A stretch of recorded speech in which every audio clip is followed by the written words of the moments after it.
Passwords, why your password policy sucks. So I talk really fast, but I'll, So anyways, my name's Rick Redman. I'm also Minga. I somehow accidentally inherited a new alias of Crack Me If You Can on Twitter or whatever. And that's because I started and I run the Crack Me If You Can password cracking contest at DEF CON. So I gave myself a new full-time job. I'm a pen tester, I work for CoreLogic, things like, like if you use Metasploit and you have it audit just to start cracking your passwords, if you go in there and look at the rules, it's essentially tons of my rules from like 2010 or whatever. So, my job is a penetration tester. I'm also a password cracker for hire. The agencies, companies, or whatever give us dumps and we give them cracks. And that's like my job, so that's kind of cool. So don't read my slides. That's a lot of things, there'll be like notes in there for me. Like there's nothing up there for you. There's a few places where I'll say look at that, but otherwise like just don't read it. Okay, just kind of people at home, it's good to have it or whatever, but just listen. So here's the basic theory, okay, and this is kind of devil's advocate. The basic idea of password policy is that, it's complexity. It makes users choose stronger passwords, so therefore our systems are safer. That's the basic theory, okay? It makes stronger, safer passwords. So we've already proved, based upon, there's been tons of talks, and everyone's pretty much aware of it now via stuff on all the paste bins and all the major leaks that have been going on over the past, 3, 4, 5 years, that people on regular old internet sites choose shitty passwords. And if anyone's going, I did not know that, well, we got a long way to go. So that's already been proven. So I'm not going to talk about that. People use 1, 2, 3, 4, 5, 6 as a password on internet sites. There's nothing there for us. Yes, okay. So that's been proven. So LinkedIn happens. So what's different? Okay, because now it's like, hey, wait a minute. That is a user base that's not 13-year-olds. Hey, wait a minute. Think all of a sudden that is a built-in user base that I know that they know things. And look, hey, did they follow it? So were the passwords chosen by people on LinkedIn more complex? Yes, they were more complex. Were they harder to crack? No. That's where we're going. So the general theory is that the complexity requirements that business people, for lack of a better term, it introduces vulnerabilities. Okay, and I'll show you just example. Oh, you want some math? Here's some math. So anyways,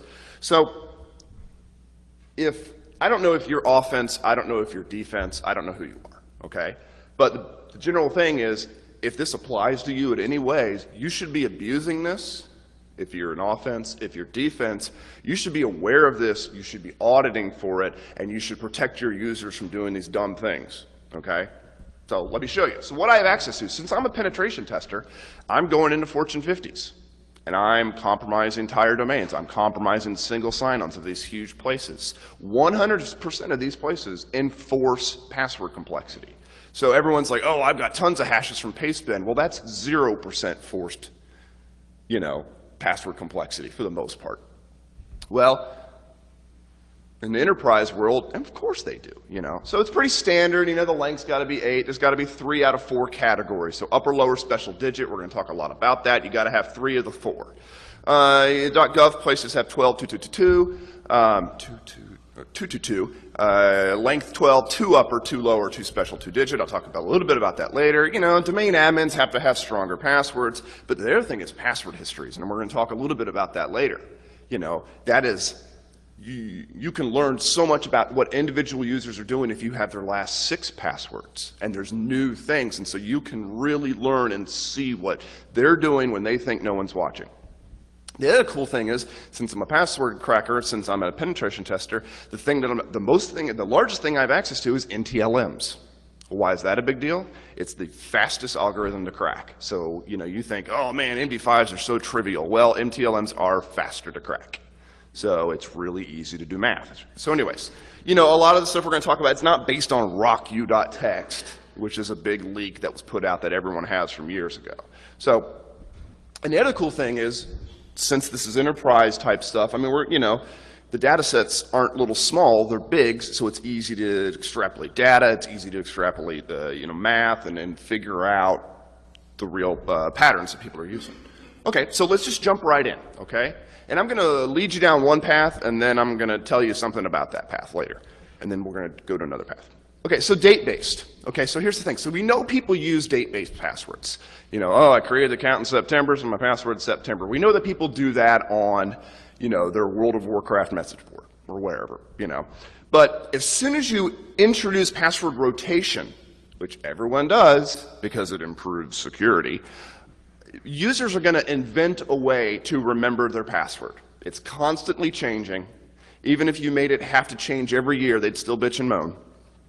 Okay? So as soon as you do 90-day rotation, everyone's going to do seasons. So I show up, what's your password, what month is it now? Well, it's summer where I live, maybe it's fall here. So fall 2013, summer 2013. So real quick, a wireless test in the parking lot. There were no rogue access points, but they had set up a few access points where you had to authenticate to the domain. Their usernames were just numbers, 8-digit numbers. Okay, well, I'm going to start at 100,000 and sit there and try winter 2012, and I did about 1,000 of those. And after about 1,000 tries, I finally found a valid username whose password was that, bang, on the internal network from the parking lot. No special wireless tricks at all. It was just, hey, it's winter 2012. Their usernames are sequential. It's easy to find them, and then bang. And it, took a half an hour. I was like, yeah, that was easy, So, Fortune 50. If you do 30-day rotation, people are going to do months. Well, people are going to do months anyways. Okay. This sounds a little trivial, like, yeah, I know that. This destroys, kills, destroys. The highest level enterprise admin will do this and think that no one knows that and think that they're doing something. It destroys, kills. I mean, you'll see places where 15% of the user base is doing this, okay? So, do you see this stuff on RockU and the big LinkedIn list? Yeah, you see some of it, but nothing like you do in the enterprise world. It's easier.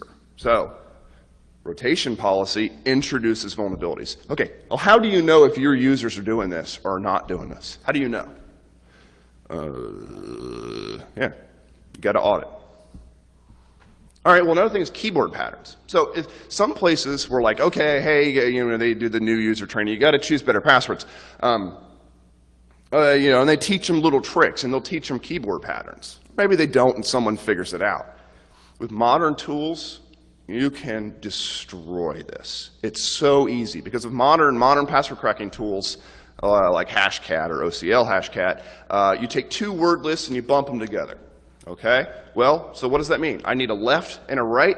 On the left, I'm going to have all the finger patterns I can think of. On the right, I'm going to have all the finger patterns I can think of and all different combinations and capitalizations. And I'm just going to bump them together and boom. Oh, by the way, that takes like 3 minutes to run. So in the .gov world or .mil world or whatever, kills. Now, I mean, it doesn't kill like it gets 60, 70% of cracks, but I mean, we're talking about passwords that are 12 characters. So, and on down there, okay, so now look at my slides. So the fourth from the bottom line, that's an obvious finger pattern, okay? QWE 1, 2, 3, and look at your keyboard, TYU, blah, blah, blah. But then they add a number at the end. Oh, man, that was sneaky. So these days, you can take two word lists, bump them together, and then apply a rule. So you can do a finger pattern and then put the recent year on there. It's just built in, it's just easy, it's whatever. So this little trick, this person's like, oh, I'm going to do a finger pattern, but then I'm going to add an extra one at the end. They wouldn't get that. Come on, guys. So something to think about is there's all sorts of different combinations. So like 2x4 means a two-finger keyboard pattern. QW, NM, and there's 4 of them. So you have to think about all the 2-character ones. And then there's, 2x5 for a 10-character, all the way down to a 4x4. So a 4-finger pattern. So just look at your keyboard and get 4 fingers and go or down, or maybe they're up, or maybe it's right to left, and do 4 of those. That makes a 16-character password. And then occasionally hold shift. You have to think about all those modes. Don't worry about that bottom line. So this is what I'm talking about. So I went to my john.pot file, which is every password I've ever cracked from an enterprise and et cetera ever. And these are real ones that have come out. those are real passwords belonging to real users from real sites that have to follow password policy. So there's a 20-character password, you know. It's 2 upper, 2 lower. It's 5 upper, 5 lower, 5 special, 5 digits. So that's what we're talking about. Some places you will go and you'll find 20% of the people doing finger patterns. You go to another place and not a single person's doing it. So you don't know what your enterprise is doing. Some of my big clients, they have this problem, it's riddled. Other places not. So, well, while on the subject of double lists, so the idea of taking, everyone knows, in password cracking you get a word list, you have rules, you run that against that, and you crack passwords. But now the whole thing is you got double lists. So I got 2 word lists, so 2 unique word lists. Every first name from LinkedIn, every last name from LinkedIn, and then push those together and then do things like capitalize each word. So these are real passwords that I've changed to protect the, guilty. You know, you can kind of get a feel that those are really long passwords, but if you look at them, you can identify them. I mean, Professor Redman, it's got 2 capital letters. Well, what are people going to do when you require 2 capital letters? Where are they going to put, I mean, and we'll talk a little bit about this, but you kind of get a feel. This is trivial to perform. These aren't stronger. I mean, Unix password 2010, well, guess where I found that? On an OS2 machine. No, I'm kidding. Yeah, so anyways, okay, so I kind of showed you a little bit. So where's the number, okay? So does your policy require a digit? Yes. Okay, so think about your user base. They're highly intelligent.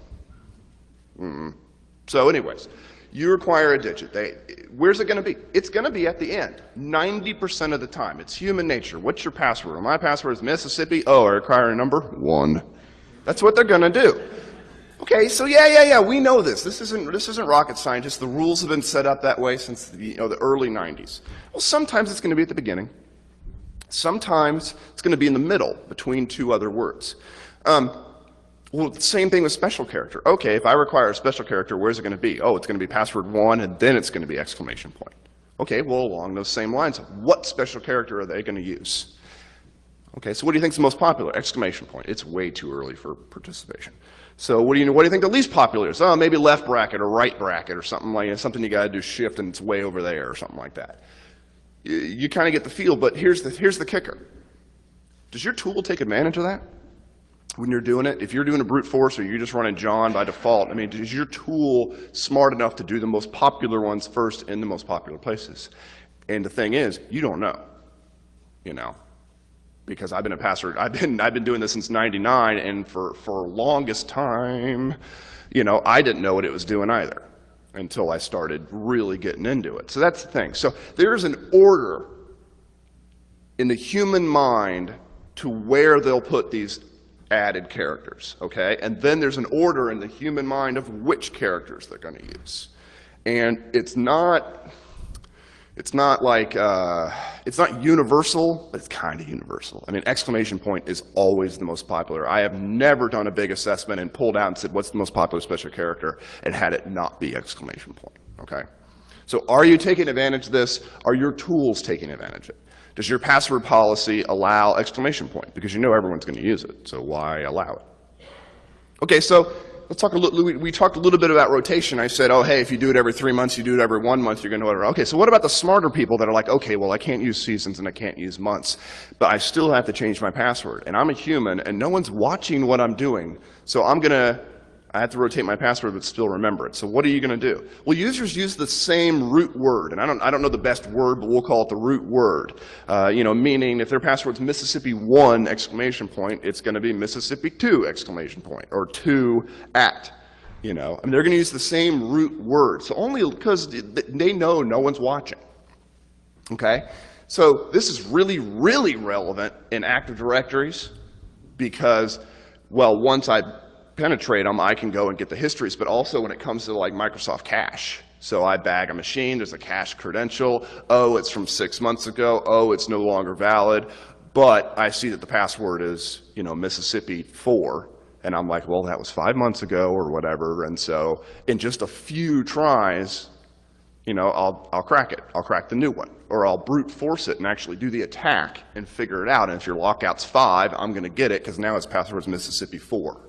So it's not like a theoretical thing. It's not theoretically bad. It's actually bad.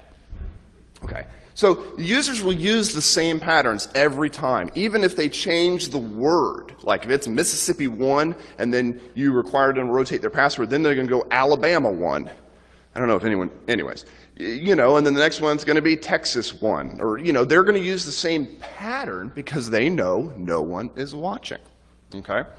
So I want to introduce this term called topology. Okay? And I'll show you, I will talk about topologies till your ears bleed a little later.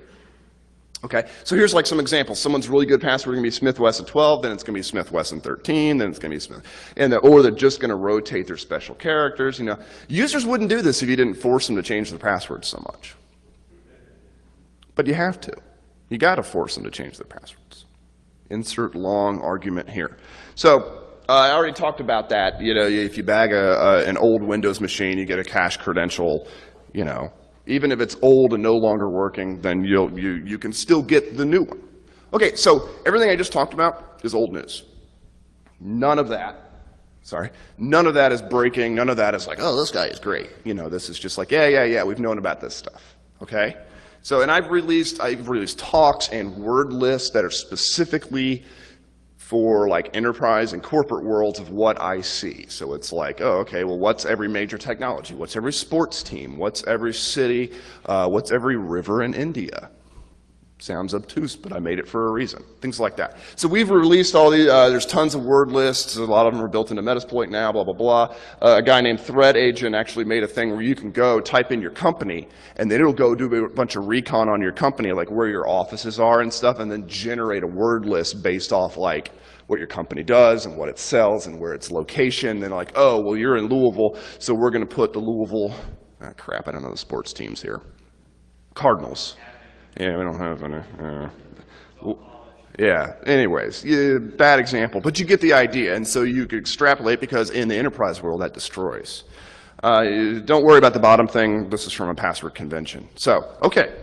So this is all old. We'll talk about something kind of new. So users are human. They're doing something in their mind that they think when no one's watching. You have a finite amount or type of users. You got sysadmins, you got HR, you got executives, you got blah, blah, blah, blah. I got this kind of person, I got this kind of person. I got a weenie, I got a non-weenie. I got a Unix admin with a beard, I got a Windows admin without a beard. Well, you've got a finite amount, a type of person, okay? But then there's other categories. So let's say that you outsource to another company. Okay, and the best, so you're outsourcing tons of jobs to this country. Well, people love using names. Do you have a list of names for that country? Because maybe it's not going to be John, Bob, Susan, Rick, and stuff like that. It's going to be other kinds of names. So doing a pen test, and domain admin had a character password that was 14, and as it turns out, it was just his 2 kids' names bumped together. That's all it was, and both of them were capitalized. The thing was, he's an Indian guy, and his kids' names weren't names that I, that I say every day. And so it was just, oh, okay, well, I'm just, instead of using the United States government's list of popular names, it's like, okay, well, let's get a list of names from other places, or use every first name from LinkedIn or something like that. So eventually it was like, oh, wow, that really works at this place. A lot of this. And so I targeted a country, a language that was in use at this place. And it killed. So anyways, you already have your list of names, right? Because there's tons of big lists, and then do they match the makeup of your target? So things like Wipro or Centel, if you've never heard of them, don't worry about them. If you work at a place that has them, every single one of those people use Wipro or Centel in their password. Everyone. It's like it's their corporate policy.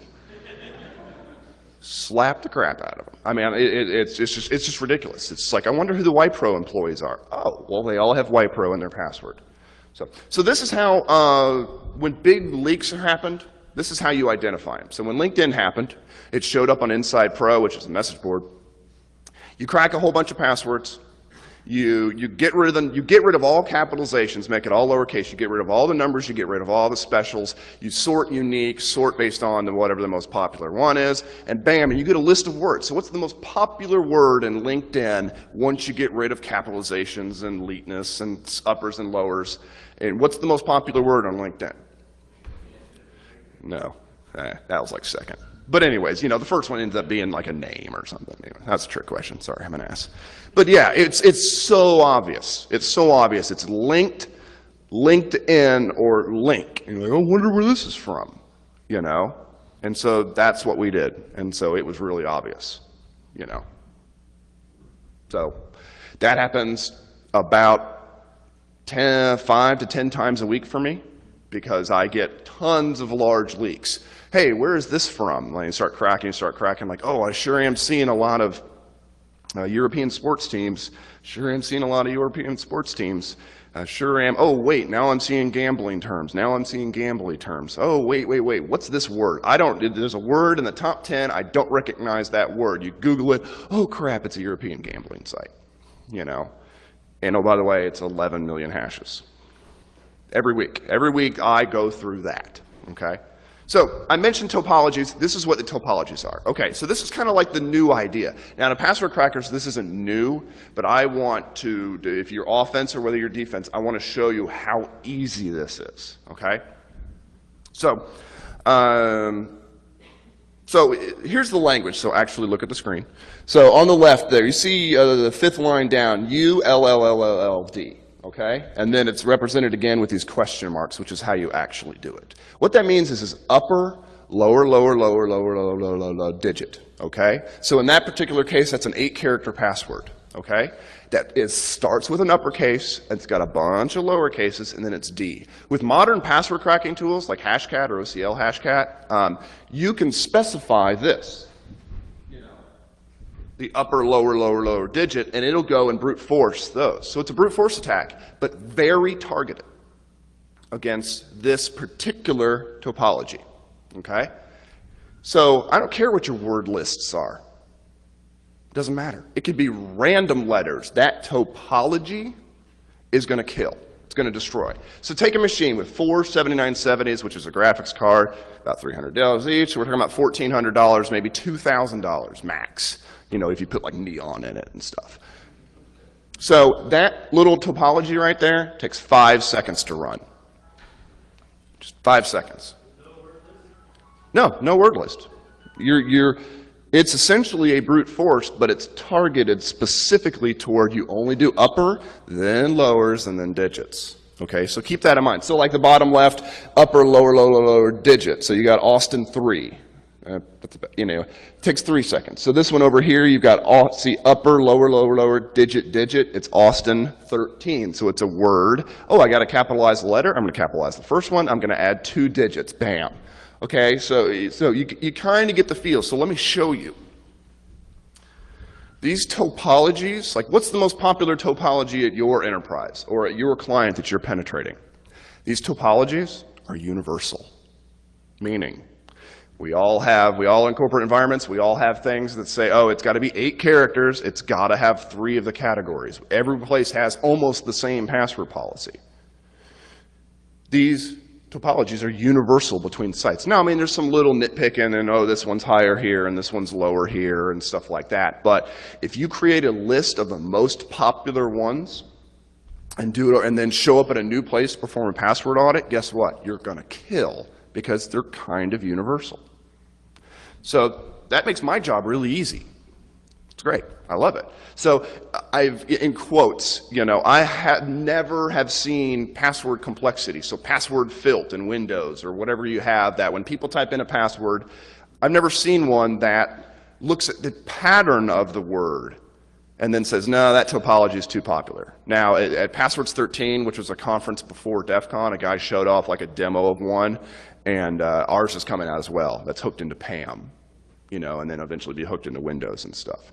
So your list of root words, like the list of names and the list of cities and the list of sport teams, is less important. Now, you still use them. So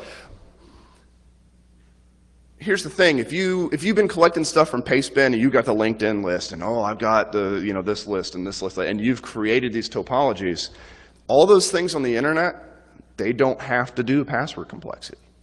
They don't have to follow those rules, so the topologies are going to be different, okay? So, but how long is this going to be true? How long are we going to put up with this crap? How long are we going to allow sites to not have password complexity? Okay, well, it's already getting there. I mean, I sign up with my bank and they've got JavaScript that says, no, you need to make your password stronger. So we're getting there. But, I mean, all the other websites, what's the percentage of websites that you can go and register for still don't have proper password complexity requirements or actually force password rotation? How long is that going to stand? 1 year, 5 year, 10 year? I don't know. Okay, so some other little quick stats to lead up to what I'm about to show you. So an 8-character NTLM, so a Windows password is all I'm talking about. It can be cracked in hours. Okay, every one of them, I don't care if it's 100% random. So, I mean, I know a guy, he's got one that can do it in 6 hours, but I just saw a blog post where a guy built this insane machine. I guarantee you he's got it down to less than an hour. I can do it in just like a few days. Okay, so any 8-character, I don't care if it's 100% random and is all specials and whatever like that. So, but 9-character passwords, to do a complete brute force, it still kind of takes weeks. Okay, well, I don't have a week. I'm on a 5-day pen test and I bagged the domain on Tuesday, or I bagged the domain on Wednesday. So as soon as you start getting into 9-character or 10 characters, these patterns become more important, because I know if your password's 8 characters, I'm getting it. Okay, there's no discussion there. So, but in corporate environments, if they have LDAP, they got these things called salted SHAs. Okay, it's not NTLM, it's salted SHAs. They're harder to crack. Every password has a unique salt, so they're harder to crack. So you have to be smarter. You can't just go hit John and hit enter and be like, oh, I'm a password cracker, because you have to be smarter than that. So anyways, in most places, when I see 9-character passwords, I can get 50% of them within a few hours. So I went from it taking weeks to a few hours because of this stuff. So these are all 9-character passwords, okay? So you got upper, a whole bunch of lowers, and a digit. So all that is a word with a capital letter and a number. And the second most popular is 4 numbers. The third one is 2 numbers. On down. That one's got 3 numbers. That one's got 4 numbers, but then they require a special character. Okay, well, it's always going to be at the end, and it's always going to be exclamation point first. So you go on down, so you can see, oh, I've got to brute force the entire 9-character address space. No, you don't. You run those 7 things, and you're getting a huge percentage of the users, because users are human. No one's watching. They've never been told about this, okay? I can't believe no one laughed at my words. Okay, so let me show you some real data from real sites, okay? So a very large company, a company with 264,000 employees, just like where you work. So we were able to crack 263,000 out of those, thanks to Landman. Insert long discussion here from a few years ago, Landman bad, whatever. So of all those passwords we cracked, we found 7,000 roughly patterns, okay? Well, what were the most popular patterns? Okay, well, the first one there is like a word, it's capitalized, it's got 2 digits at the end. So that, that one is Austin 12. I'm from Austin, that's why I keep saying that.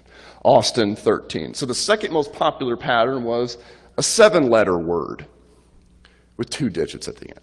Okay, and then we're back to an 8-character password, and it's a 4-letter. So that's love 1, 2, 3, 4. It's a capital letter, some few lower cases, and then 4 numbers. So this is what people are actually doing. So notice in the top 4 here, there's no question S. Question S means special characters. Oh, you require a special. Notice they don't require a special. Okay, or they do, but people do digits instead, and that meets the rules. Okay, so I'm going to get into this, but look at the first line and the second line. That's 12% of the users do that one, and 12% of the users do that one. Okay, so bear with me. There's 7,000 topologies. There's about 3,000 that are used more than once. Okay, so those are not random. There's some sort of pattern about those. The most popular pattern was used 33,000 times, and it was about 12% of the users. It takes 4 seconds to run. So there you go. Big ass domain, 100% in 4 seconds on a machine that cost, anyways, insert joke. It's too early. So so now let's extrapolate. The first 5 most popular patterns, remember I said those patterns are universal across all enterprises for the most part. And this is when I get into an argument with a password weenie. The topmost 5, you crack 48% of their passwords, including totally random ones. And of course, they're not totally random. It's, So now, and those 5 patterns, it runs in about 10 or 20 minutes. So now I'm at 50% cracked, Fortune 50, Fortune 100, Fortune 500 enterprise. And we're talking in 10 or 20 minutes, I'm at 48% cracked. Okay. Now you can do it other methods and you can get that percentage and things like that. So think about the top 100 patterns. If you, at this company, this is real, this is my client's data, that's all saying, you can't tell who this is. So the top 100 patterns, if you run just those 100 patterns, no word lists, no rules, no summer 13, you don't even try that stuff. You crack 85.3% of their passwords. There's no logic there, there's no brains. Literally, I have a script that just does it and I go have a Coke and a smile. And there's kind of like a running thing about the mythical 80%, password weenies are like, oh, did we get to 80%? Yeah, just because that's kind of like, you gotta get somewhere. Because it used to be really, really hard to get to 80% cracked. It used to be I would work for a week, get to 50% cracked, and then take weeks to increase it. Now we're talking about running 10 or 100 command lines that are universal and cracking 85%. Okay, so how long does that take? Well, it takes not too long. It takes a few hours, okay? And a few can be 23.9. So anyways, crack smarter, change your tactic, use your tools better. If you're just running John and you hit enter and let it go, you're not doing this. Okay? I'm out of sip, sorry. So example number 2, large company with 450,000 employees. So compromise their large single sign-on, and it's salted SHA. And what that means is it's harder to crack. Okay, it's not. The other example was NTLM and Landman. It's easy to crack. So these are harder to crack. Mathematically, it takes a lot more to crack these. Okay, so eventually we got about 419,000 cracked out of 449. So we got a pretty good percentage. I'm proud, I'll admit. So we found 14,000 patterns. Okay, well, what were the most popular patterns? Well, you got a 6-letter word with some digits. You got a 6-letter word that's capitalized at the beginning with 2 digits and then a special. So, hey, wait a minute. Special character. They must, require a special, okay? On down, you got a 3-letter word. So insert 3-letter word here. 4 numbers and a special.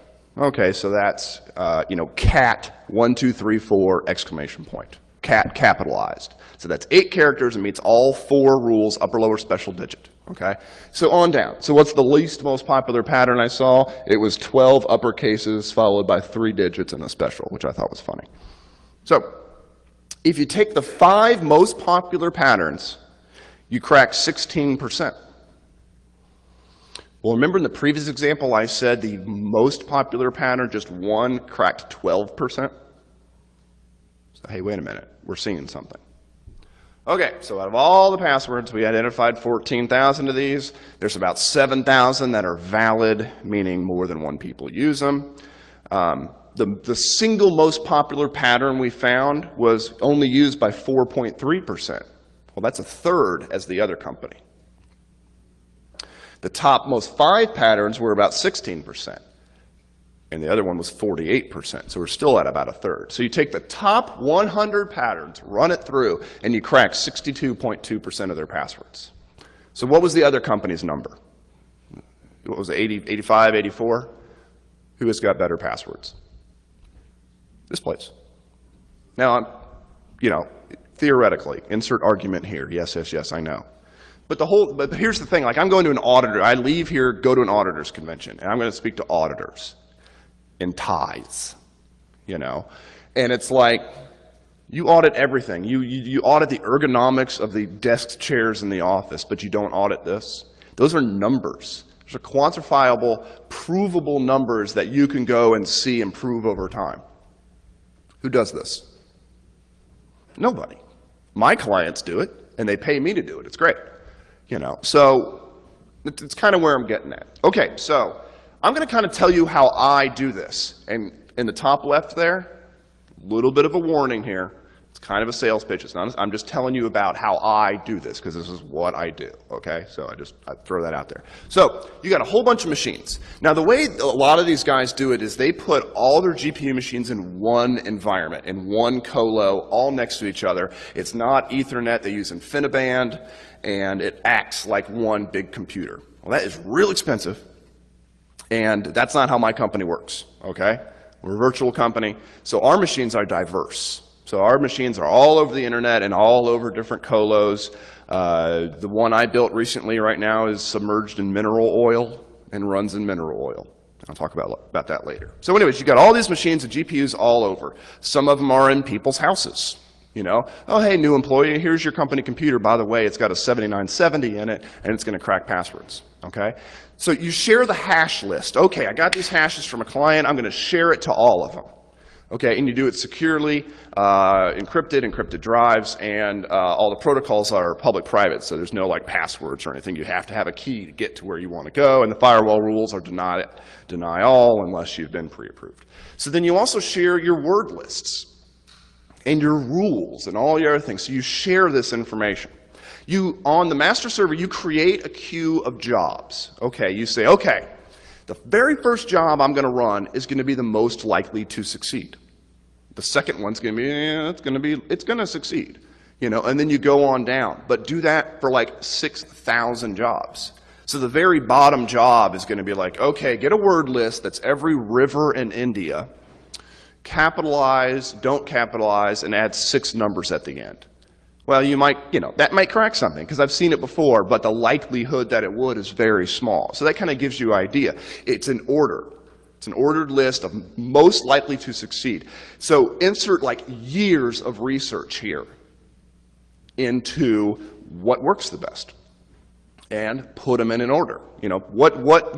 Because eventually I'm not just going to do those topologies. I'm going to do a word list, because I've got a word list that I know destroys at corporate environments, okay?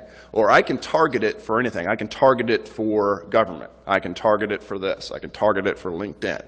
So you have this list. So a job comes up and says, okay, I'm a GPU cracking machine. I'm not doing anything. Give me a job. And it pops one off the top, and it runs it. So it runs it, it runs it, it runs it. When it finishes, it uploads its results and says, hey, I'm not doing anything. Give me a job. So we got about 10 or 20 of these machines. Well, what if I had 100 of these machines? What if everyone in this room joined in on my grid, and we all worked together to do LinkedIn? But here's the thing. Let's pretend there's 100 people in this room, and for the people online, there's actually 10,000.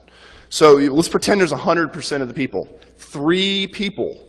Those are the people on LinkedIn whose passwords aren't cracked. Currently, LinkedIn's about 97% cracked. My password's in there. So anyways, so you have all these machines, they all run jobs, they all share the results to a centralized place. Well, what do I do as a password cracker? I sit on that one machine and just wait for cracks to come in.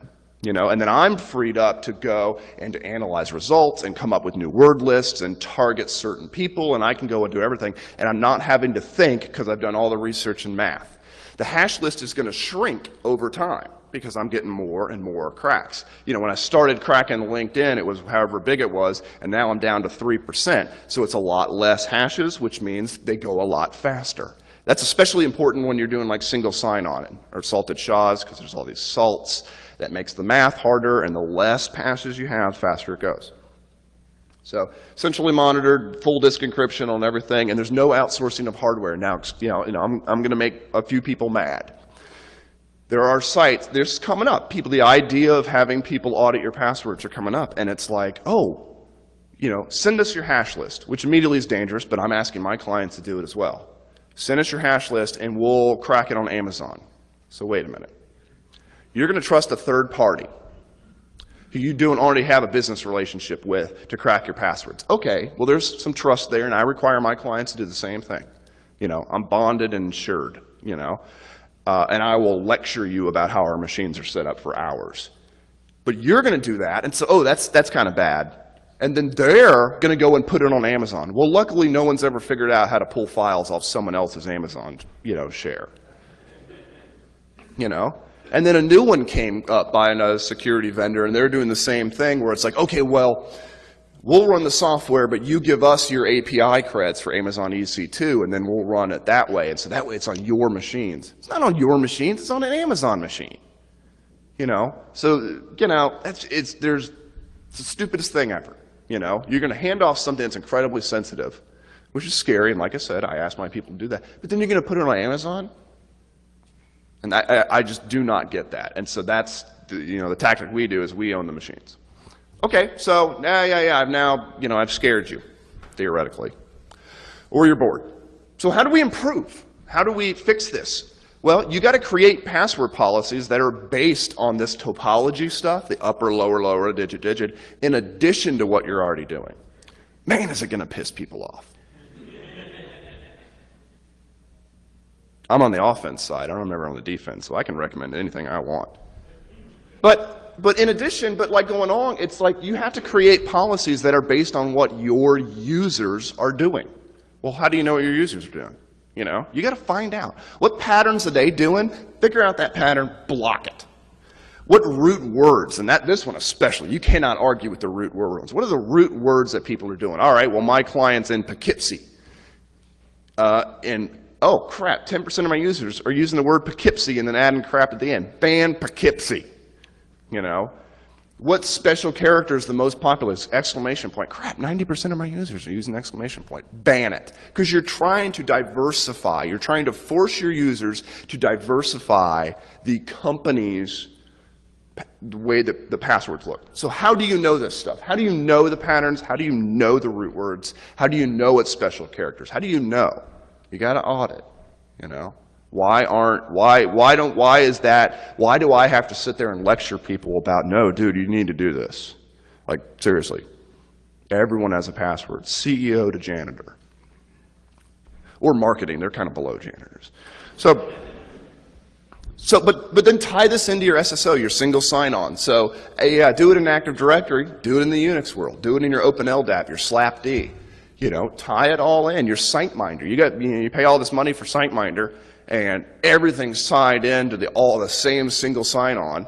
You compromise that, you got everything, and then your password policy is letting people do password 1 with a capital P.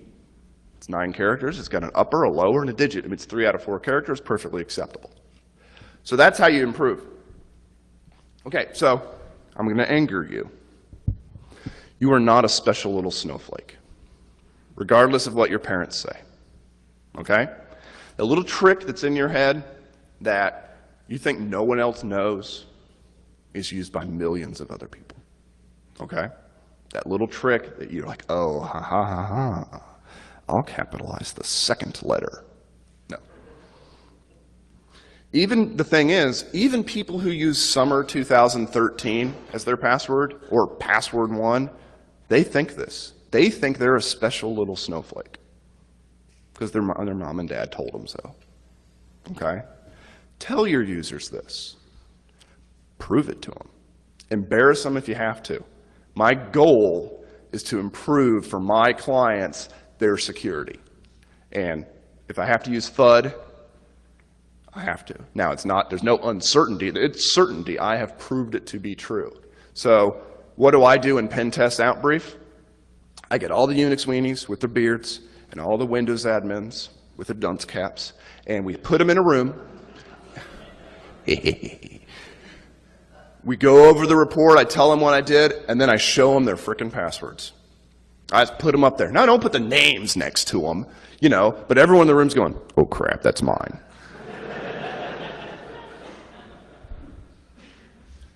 I just went to a very large company and talked to people way above my pay grade, and I did the same thing. I said, hey, look, you've got 26 Unix admins, their passwords are stored on DES on all these Solaris machines, thousands of them.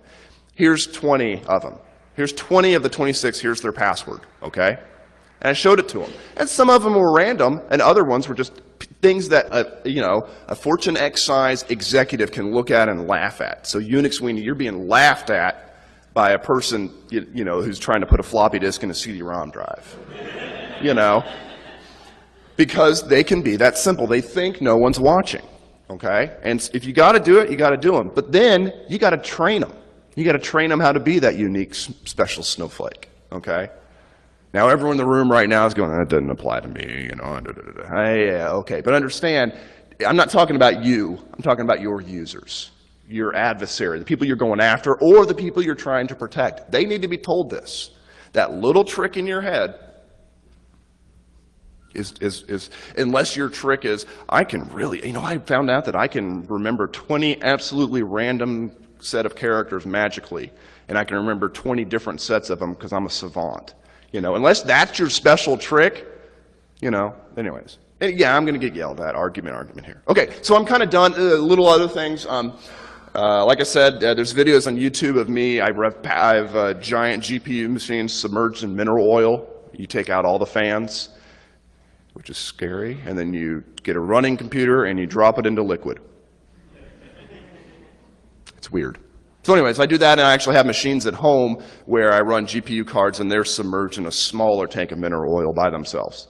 And it keeps them cool, obviously. So a big thing is, like 5 years ago, I was giving password cracking talks, and there'd be like one guy in the room who understood what I was talking about. Like in the community in the last 5 years, it's huge how much this is growing. It used to be that no one knew how to write rules, no one was collecting links, no one was correcting lists, no one was making their word list better. Now there's just teams of people, okay, doing this. I mean, the amount of people who I run into who know me, who are doing this, it just grows. I mean, there's multiple IRC channels for password crackers. There's multiple private groups of people doing things, and getting large lists. Do you know how lucky you are that LinkedIn was leaked publicly? Because it was out there privately for 6 months. No one knew about it. You know how it was figured out? Well, how it was figured out was I cracked it. I found out, saw the whole word linked. But do you know how they figured out it was 6 months old? Was someone smarter than me changed their LinkedIn password every month for 6 months, and he said, dude, my password cracked. Like, yeah, I know, mine too. And then I posted my plain text on Twitter because it was random and 20 characters. It's from a PGP file. He was like, no, dude, I change my password every month. It's my password from 6 months ago. And it was like jaw floor. Because no, crap, this has been out there for 6 months. Okay. So big thanks to CoreLogic, which is my company. I'm from Louisville. I love DerbyCon. My Crack Me If You Can teams. I run a password cracking contest, and I give away cold, hard $1,000 in cash to my winners. But the thing is, when they win, they have to tell me and tell the entire community how they did it. They have to publish their tools. They have to publish their rules and talk about their techniques. So I'm improving it. So anyways, I'm done. Once again, my name's Rick, Minga, or Crack Me If You Can. If you're interested in password cracking, I have a few shirts from Crack Me If You Can from DEF CON, and it just says no password is safe, and it's got like the winners and stuff. So I'm done. Thanks a lot, everybody. Shirts are back here.